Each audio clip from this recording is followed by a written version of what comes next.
Don't let her touch that bottle. The little girl's voice cut through the ballroom so suddenly that the violinist stopped in the middle of a note. Crystal glasses trembled softly against white china. A woman in diamonds froze with her hand inches from a bottle of Bordeaux. And at the head of the table, billionaire Edward Whitmore slowly looked up from his untouched wine as a small black girl in worn sneakers gripped his fiancée's wrist like she was trying to stop something far worse than embarrassment. 3 hours earlier, the Whitmore estate had smelled like polished wood, expensive roses, and rain drifting in from the Atlantic.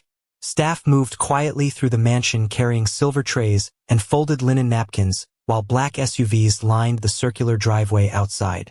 In the kitchen downstairs, Tanya Brooks stood at an industrial sink rinsing champagne flutes with hands already swollen from 12 straight hours of work. "Mama," Maya whispered from the doorway. "You missed dinner again." Tanya glanced over her shoulder and forced a tired smile. "I'll eat later, baby." But Maya noticed the untouched cup of instant soup near the microwave had already gone cold. The little girl lowered her eyes. She knew what that meant. Her mother was trying to make one sandwich stretch until tomorrow morning. Upstairs, the house glittered with people who would spend more on wine tonight than Tanya earned in a month. Maya quietly tied the strings of her borrowed apron tighter around her waist. The fabric smelled faintly of bleach and cigarette smoke from the catering company storage room. "Stay near the kitchen," Tanya warned softly, "and don't wander around the guests."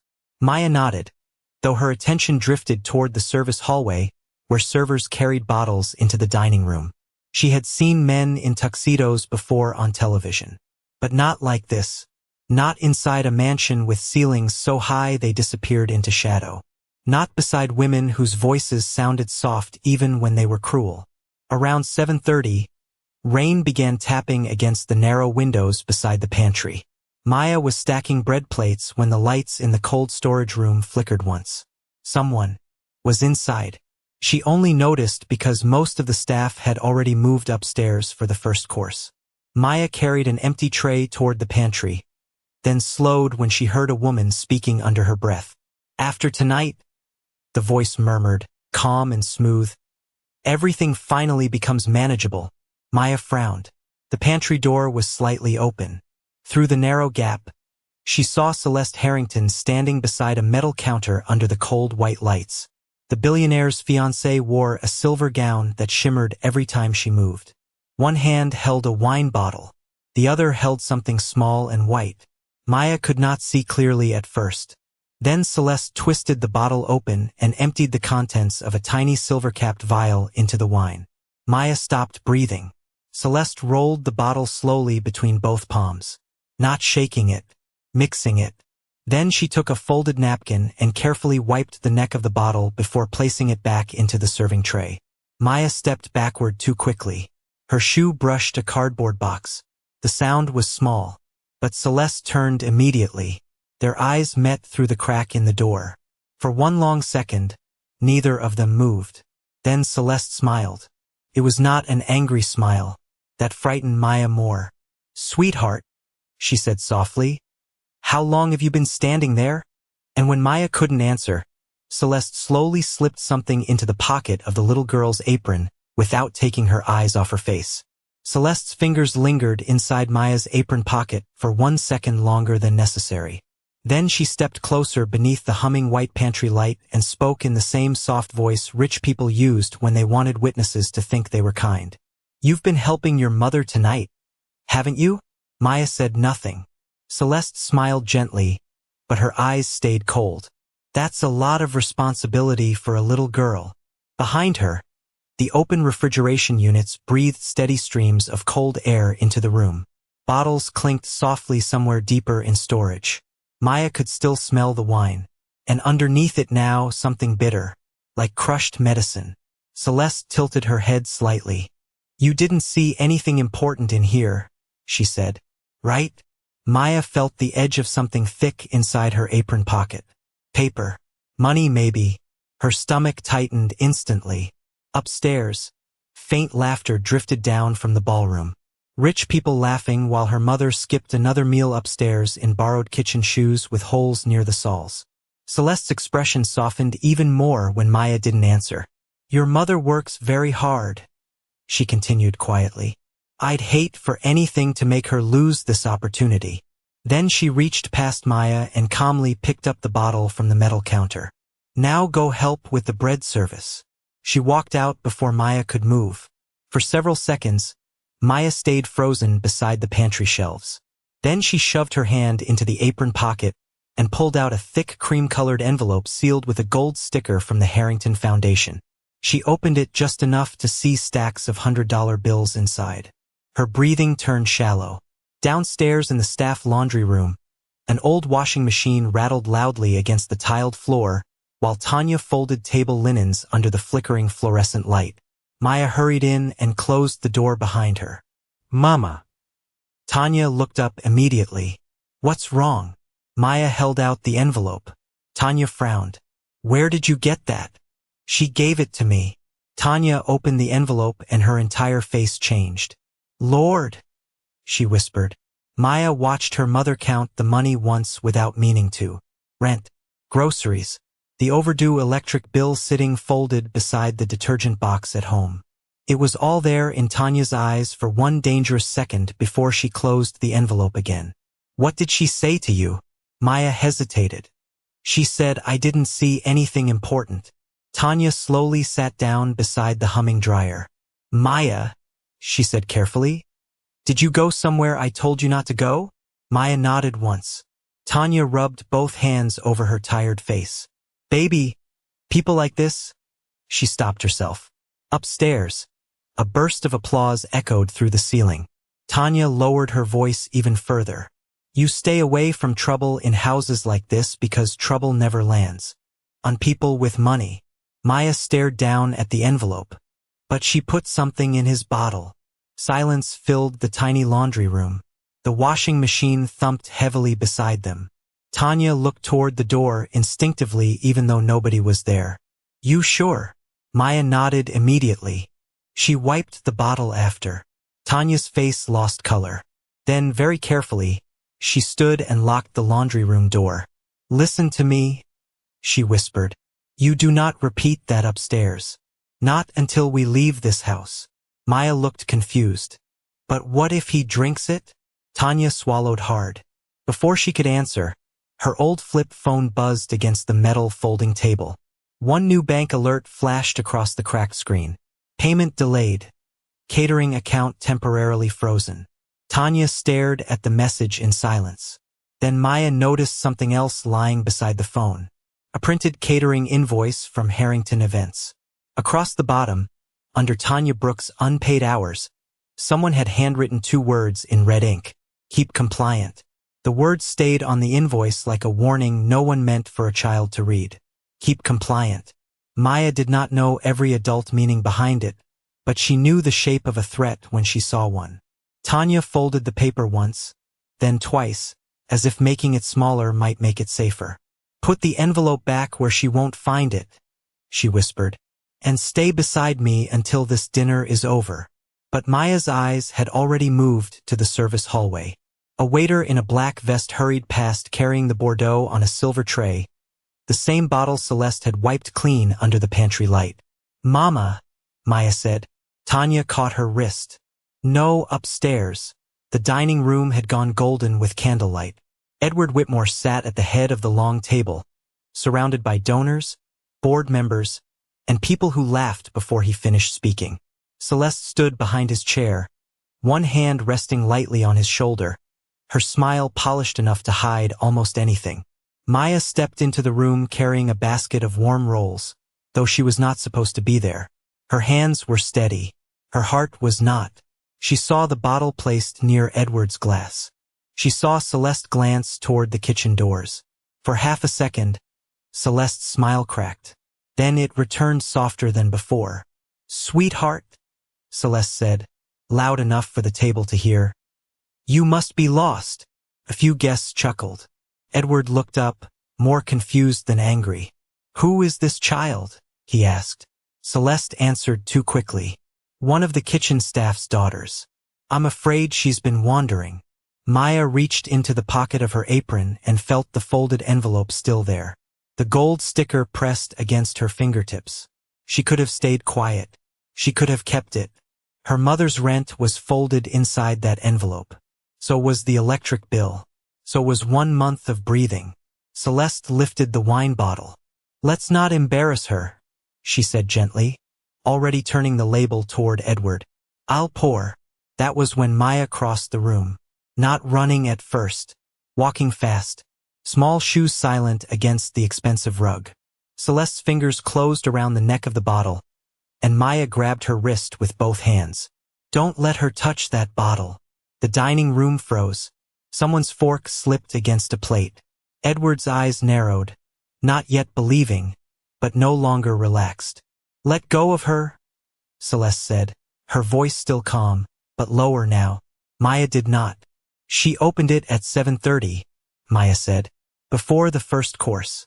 The seal was silver, but the one on the table is pressed back crooked."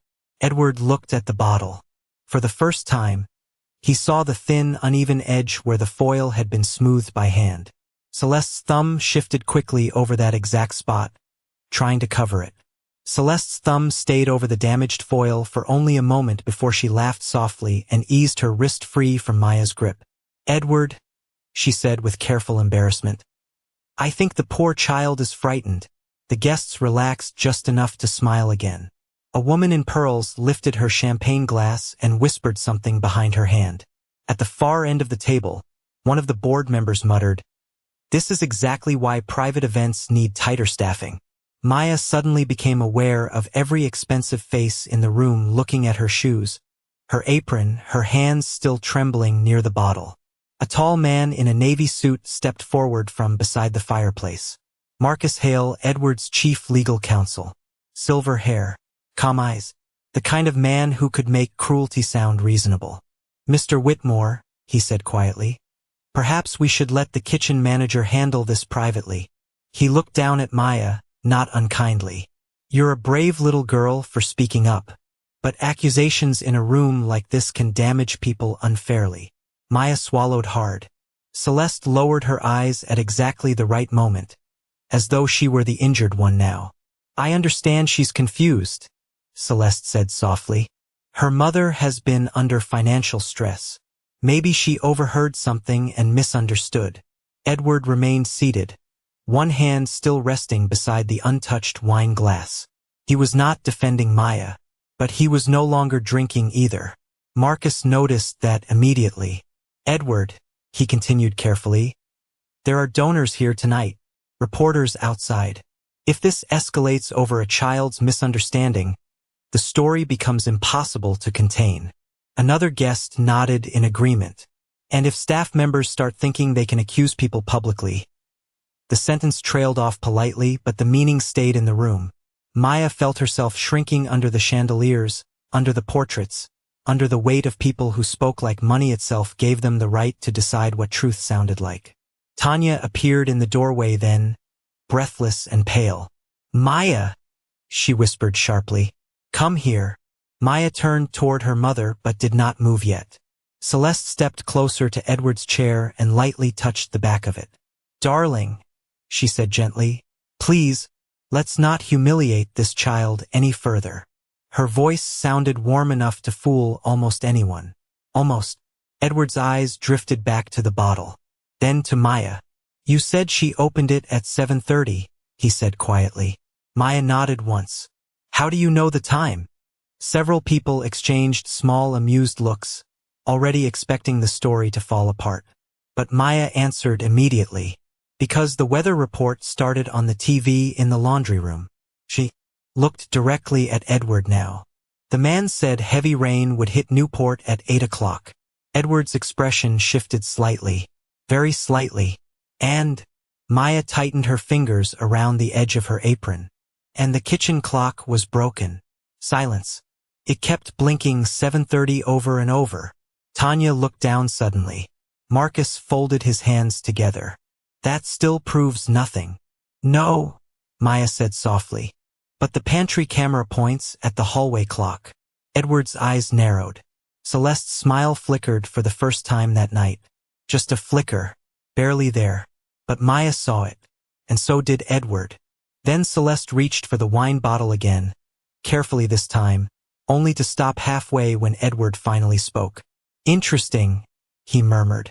"Because I had security replace that hallway camera last month." The room went quiet again. Edward slowly looked up at Celeste. "So why?" he asked calmly. "Would you know exactly where it points?" For a moment nobody moved. Rain pressed softly against the tall dining room windows while the candles along the table burned lower, their reflections trembling in the untouched wine glasses. Celeste recovered first. "Edward," she said with a careful laugh, "surely we are not entertaining security theories from a child." But Edward was no longer looking at her. His attention had settled somewhere farther away, somewhere behind the dining room itself. "The camera," he repeated quietly. "How did you know where it points?" Celeste opened her mouth, then stopped, just long enough for the silence to matter. "I walk through this house every day," she answered smoothly. "I notice things." Marcus Hale stepped forward again. "Perhaps we should continue this privately." Edward did not answer. Instead, he stood slowly from the head of the table. Chairs creaked softly around him. "Excuse us," he said. "No anger." No raised voice. Somehow that made the room colder. Maya watched him walk toward the hallway beyond the library, the one lined with old black and white family photographs and paintings of people who had owned more than entire neighborhoods. Then, unexpectedly, he looked back at her. "You," he said quietly, "come with me." Celeste's expression hardened for half a second before softening again. "Edward, she's frightened. Let the staff handle." No, the single word stopped her. Maya followed him down the dim hallway while Tanya stood frozen near the dining room doors. The farther they walked from the gala, the quieter the mansion became. Just the muffled rain outside and the distant hum of the central heating through the walls. Edward opened the door to his private study. Dark wood, leather chairs, a fireplace burning low beneath a portrait of Margaret Whitmore smiling beside the ocean years earlier. Maya noticed immediately that there were no photos of Celeste anywhere in the room. Edward loosened his cufflinks slowly, as though buying himself time to think. "Show me exactly what you kept," he said at last. Maya hesitated only a second before reaching inside her apron pocket. Not for the envelope this time, for something smaller. She placed it carefully on the desk between them. A tiny silver cap. Edward frowned slightly. "What is this?" "It fell under the metal shelf after she poured the powder," Maya said. Edward picked it up. His fingers stopped moving the instant he turned it over. There was a pharmacy sticker wrapped around one side, torn almost completely away. Almost. He leaned closer beneath the desk lamp. 3 letters remained visible. MAR. His face changed very slightly. Not shock. Something quieter. Older. "Margaret," he murmured before he could stop himself. Maya looked toward the portrait over the fireplace. Edward opened the bottom drawer of his desk and removed a worn manila folder. Medical records. Death certificate. Toxicology report. He flipped through pages faster than he meant to, then slower once he found what he was searching for. Prescription history. Sedatives. Sleep support medication. Temporary anxiety treatment prescribed to Margaret Whitmore 6 months before her death. Edward stared at the medication name for a long time. Then he looked at the silver cap again. Same manufacturer. Same silver top. The room became very still. Maya noticed his hand flatten unconsciously against the papers as if steadying himself. "Mr. Whitmore?" she asked softly. Edward did not answer immediately. His eyes remained fixed on one page buried halfway through the file. Maya could not read everything upside down, only one handwritten note near the bottom from Margaret's physician. Patient reported unusual drowsiness after evening meals. Edward swallowed once. Hard.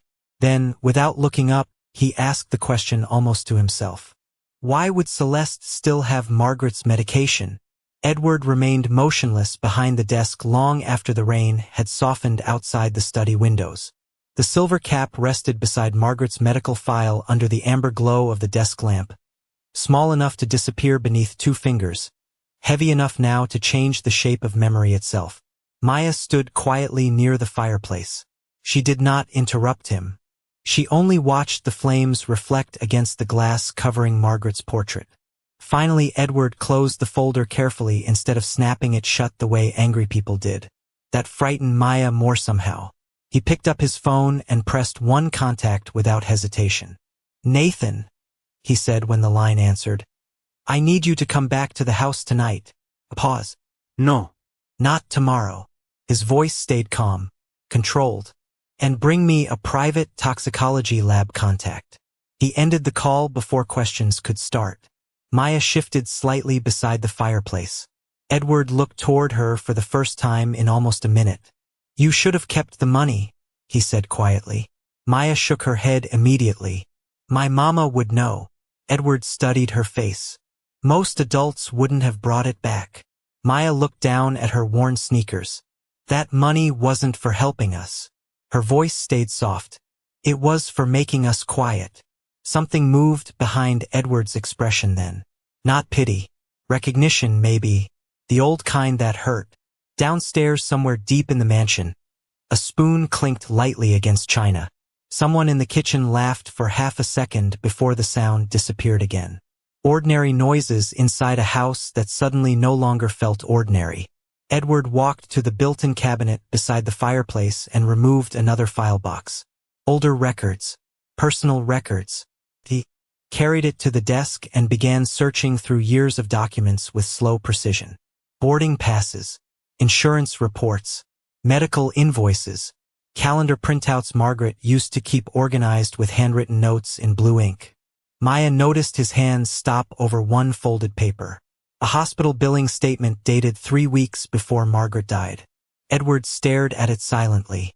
Then he pulled another page from the file beside it. Same week, same night, a charity gala in Manhattan. According to every public interview afterward, Celeste had claimed she spent the entire evening beside Margaret at the hospital. Edward's eyes moved between the papers again. The gala invitation carried a scanned entry timestamp. 9:42 p.m. Manhattan. The hospital bracelet intake record showed Margaret admitted in Newport at 9:18 p.m. For hours apart by car. Edward slowly leaned back in his chair. Maya could almost feel the calculation happening behind his eyes. Not panic. Not grief. Rebuilding. Rechecking. Replacing memory with facts one piece at a time. His phone vibrated softly against the desk. A message from the head of household security. Camera archive restored. Edward opened the file transfer without a word. Hallway footage from tonight loaded silently across the screen. Grainy black and white video. Maya recognized the pantry corridor immediately. Timestamp blinking in the corner. 7:31 p.m. Celeste entering with the wine bottle. 7:36 p.m. Celeste exiting alone. Then Edward froze the frame. Another figure appeared briefly at the far edge of the hallway reflection in a polished serving tray. Not Maya. A man. Security uniform. Edward zoomed in slowly until the face sharpened just enough to recognize. His jaw tightened almost invisibly. "Richard Boone," he murmured. Maya frowned slightly. "Who's that?" Edward did not answer immediately. Outside, rainwater slid slowly down the tall windows of the study, while thunder rolled far out over the Atlantic. Then Edward finally looked up from the screen with an expression colder than anger. The man who testified that Margaret collapsed alone. Edward stared at the paused security frame for several long seconds before setting his phone. Face down on the desk. Richard Boone. Head of residential security for almost 11 years. The same man who once carried Margaret's overnight hospital bag to the car. The same man Edward had trusted with gate codes, private schedules, and every vulnerable corner of the Whitmore estate. Maya watched the change happen quietly behind Edward's eyes. Not rage. Rearrangement. "Mr. Whitmore?" she asked softly. Edward looked toward the closed study door. "Stay here." He stepped into the hallway and spoke low enough that Maya could hear only pieces. "Nathan, I need Boone brought to the East Security office. No alarms? And don't tell Miss Harrington." A pause. "And lock tonight's footage before anyone touches the archive." When he returned, His face had settled back into something calm enough to frighten people. He crossed to the wet bar near the fireplace and poured 2 glasses of sparkling water instead of wine. One remained untouched beside the silver tray. The other sat near his hand while condensation slid slowly down the glass. "Do you remember exactly what Celeste said in the pantry?" he asked. Maya nodded immediately. "She said after tonight everything becomes manageable." Edward's jaw shifted once. "Anything else?" Maya thought carefully. "She told somebody on the phone she was tired of waiting." Edward looked up sharply. "Phone?" Maya nodded. "Before she saw me." The study fell silent except for rain tapping against the windows. Then Edward reached for the desk phone and dialed internal security. "Bring Miss Harrington to the East office," he said evenly. "Tell her we found a problem with the catering inventory." Maya frowned slightly. "That's not true." Edward glanced toward her. "No," he said quietly. "But I'd like to hear what she thinks we found." 20 minutes later, the East Security office glowed with cold fluorescent light and the soft hum of monitor screens. Richard Boone stood near the back wall in full security uniform, hands folded behind him. Celeste entered moments later wrapped in a cream-colored coat, irritation hidden beneath elegance. "Edward," she said smoothly, "what exactly is so urgent?" Edward remained seated at the metal desk. Calm. One security camera light blinked red above the door. Maya sat quietly in the corner beside Nathan Cole, Edward's longtime attorney, her feet not even touching the floor. Celeste noticed her instantly. The warmth left her eyes. "She's still here." Edward ignored the question. "Richard," he said mildly, "tell me again about tonight's camera issue." Boone answered without hesitation. "Temporary hallway glitch around 7:30. Standard signal interruption." Edward nodded once. "Interesting." He slid his phone across the desk. The paused security frame glowed on screen. Boone entering the hallway reflection beside the pantry at 7:34 p.m. Boone's face changed almost invisibly. "That's impossible," he said too quickly. Maya spoke before Edward could. "You had a flashlight." Every adult in the room looked at her. Maya pointed toward the frozen image. "You can see the light on the tray." Boone swallowed once. Celeste folded her arms tighter across herself. "This is absurd," she said softly. "A child thinks reflections are evidence now?" Edward leaned back in his chair. "Maybe." His voice stayed perfectly level. "Then help me understand something simple." He picked up the untouched glass of sparkling water and placed it slowly in front of Celeste. Tiny bubbles climbed the sides in complete silence. "Drink this." Nobody moved. Even the monitors seemed quieter suddenly. Celeste stared at the glass, then gave a small laugh. "Edward, honestly. It came from the same service station as the wine." His tone never changed. "So there shouldn't be a problem." The room held still. Boone's hand stopped halfway toward the door handle. Nathan looked down without speaking. Maya watched Celeste's smile begin to fade for the first time all night. Then Edward finally turned toward Maya instead of away from her. And in that moment, Celeste understood the little girl was no longer standing alone.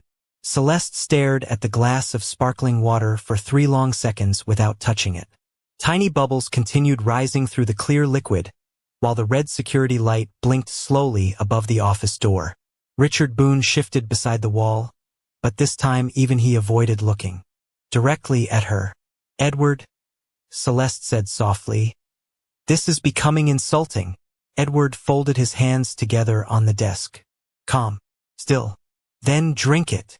The silence afterward felt heavier than shouting. Maya watched Celeste's throat move once before she smiled again.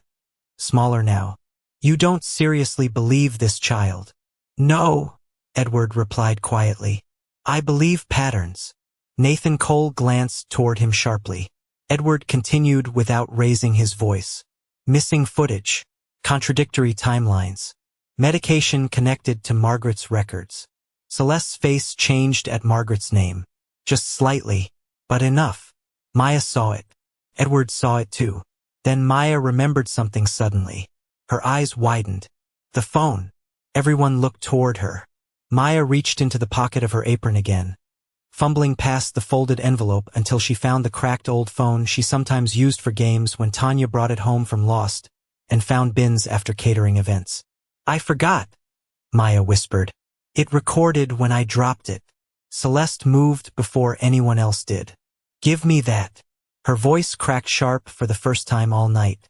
Nathan stepped between them instantly. Edward held out his hand toward Maya instead. She crossed the room and placed the phone carefully into his palm. The screen was fractured through one corner, but the recording app still glowed faintly blue. 12 minutes. Edward pressed play. At first there was only static and the muffled sound of the pantry refrigeration units humming. Then Maya's footsteps, a bottle uncorking, and Celeste's voice, clearer than anyone expected. "After tonight, the company finally becomes manageable." Silence. Then another voice entered the recording. "Richard Boone. And if he notices?" Celeste laughed softly. "He never notices until it's too late." Edward's face drained of color. Nobody in the room moved. The recording continued. Glass clinking. Liquid pouring. Then Boone again, lower this time. "Just like Margaret?" A pause. Tiny. Barely there. But enough to kill the room. "Margaret was weak," Celeste answered coldly. "Edward mistakes dependency for love." Edward stopped the recording. His thumb remained frozen over the cracked screen. Maya had never seen an adult become that still before. Not angry still. Empty still. The kind that comes when pain arrives too late to defend against. Nathan slowly removed his glasses. Richard Boone looked toward the floor. Celeste inhaled carefully and straightened her shoulders as though composure itself could still save her. "You're taking that out of context," she said quietly. "The recording is incomplete." Edward looked at her then. Really looked at her. The woman he had defended at charity galas. The woman he had trusted with medication schedules after his dizzy spells started. The woman who sat beside him at Margaret's memorial service wearing black gloves and holding his hand while he apologized to guests for falling apart. "You stood beside me at her funeral," he said softly. Celeste opened her mouth, but nothing came out immediately. That silence was worse than denial. Edward lowered his eyes to the phone again. Maya noticed his hand shaking now. Very slightly. "Mr. Whitmore," she whispered. Edward closed his eyes for one long breath. When he opened them again, whatever uncertainty had remained inside him was gone. He placed the cracked phone carefully beside Margaret's medical file, then looked toward Nathan Cole without raising his voice at all. "Call my attorney." The mansion did not erupt after Nathan made the call. That was the strange part. No screaming. No shattered glass. Just silence spreading room by room through the Whitmore estate like cold water under a locked door. 2 attorneys arrived first. Then private investigators. Then quietly county detectives. Richard Boone was escorted from the security office without handcuffs at first, though his face had turned gray beneath the fluorescent lights. Celeste remained seated for almost 20 minutes after the recording ended. Her hands folded perfectly in her lap as if posture alone could still protect her life from collapsing. But the moment investigators requested her phone, the calm finally cracked. "You have no idea what Margaret was really like," she whispered toward Edward. He did not answer. He only stepped aside when the detectives asked her to come with them. Maya watched Celeste pass through the doorway in silence. The woman did not look at her once. By dawn, the gala had vanished completely. Catering staff quietly packed silver trays into rolling cases while rainwater glistened across the empty driveway outside. Tanya sat alone in the kitchen holding a mug of coffee gone cold hours earlier. She still looked like someone waiting to be blamed for something. Edward entered without security beside him for the first time all night. His tie was gone. His white dress shirt sleeves were rolled unevenly at the wrists. He looked older now. Not weaker. Just stripped of the polished certainty rich men carried when they believed their world made sense. Tanya stood immediately. "Mr. Whitmore, I'm so sorry for all this trouble." "No," Edward interrupted gently. "You're not apologizing to me anymore." The kitchen fell quiet except for the low hum of the refrigerator lights and the distant clatter of dishes being loaded into vans outside.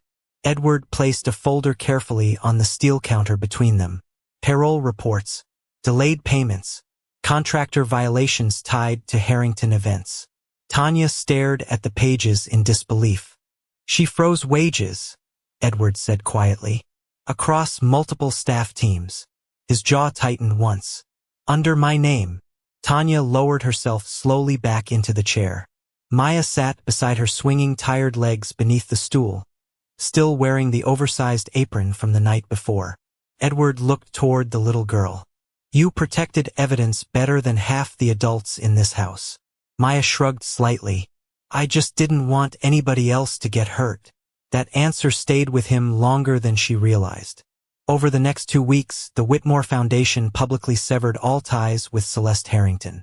Board members who once toasted beside her voted unanimously to remove her from every charitable position she controlled. Harrington Events lost its contracts. State investigators reopened Margaret Whitmore's medical review. Richard Boone agreed to cooperate after attorneys uncovered undeclared bank transfers tied to offshore accounts connected to Celeste's family trust. But the biggest change happened quietly, away from reporters. Every unpaid kitchen worker received full compensation with interest.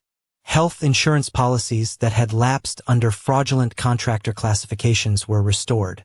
Tanya was offered a permanent management position within Whitmore Hospitality with benefits, legal protection, and a salary large enough that she no longer counted grocery prices while shopping. She cried only once, alone in the parking garage after signing the papers. 3 months later, the Whitmore estate looked different at night. Warmer somehow. One evening, Maya sat at the long kitchen island finishing homework while a pot of tomato soup simmered softly on the stove.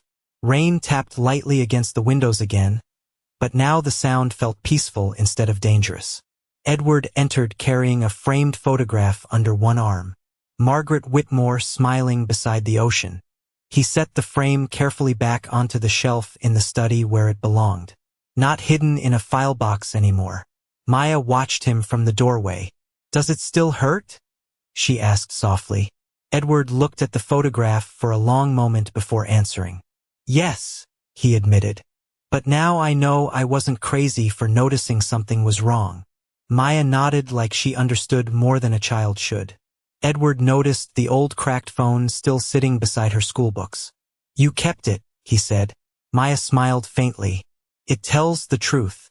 Edward looked at the little girl standing in the warm kitchen light with soup on the stove, homework spread across the counter, and truth still held carefully in her small hands.